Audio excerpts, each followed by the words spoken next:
দেশের আবহাওয়ায় বড় পরিবর্তনের ইঙ্গিত দিয়েছে বেসরকারি আবহাওয়া গবেষণা ও পর্যবেক্ষণ সংস্থা বাংলাদেশ ওয়েদার অবজারভেশন টিম।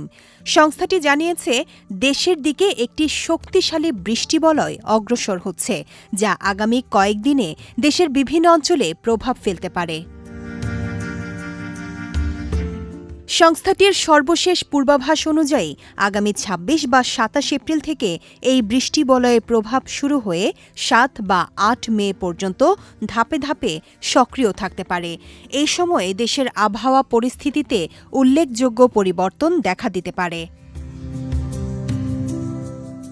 পূর্বাভাসে বলা হয়েছে, সবচেয়ে বেশি বৃষ্টিপাতের সম্ভাবনা রয়েছে সিলেট বিভাগে। এছাড়া ময়মনসিংহ, ঢাকা, রংপুর ও চট্টগ্রাম বিভাগেও বৃষ্টিবলয় তুলনামূলকভাবে বেশি সক্রিয় থাকতে পারে।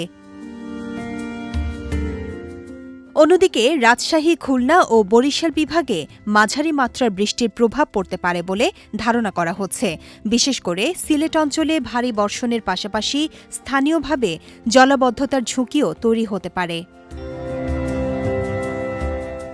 এ সময় দেশের বিভিন্ন এলাকায় শক্তিশালী কালবৈশাখী ঝড়, শিলাবৃষ্টি এবং তীব্র বজ্রপাতের আশঙ্কাও রয়েছে। ফলে জনজীবনে সাময়িক ব্যাঘাত ঘটতে পারে বলে সতর্ক করা হয়েছে।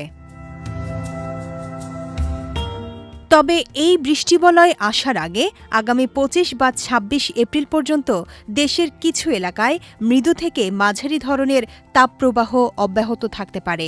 অর্থাৎ গরমের পরপরই দেশের আবহাওয়ায় আসতে পারে বড় ধরনের পরিবর্তন। আবহাওয়াবিদরা বলছেন, এই ধরনের পরিস্থিতিতে সাধারণ মানুষকে সতর্ক থাকা এবং আবহাওয়ার নিয়মিত আপডেট অনুসরণ করা জরুরি। বিজয় টিভি নিউজ ডেস্ক।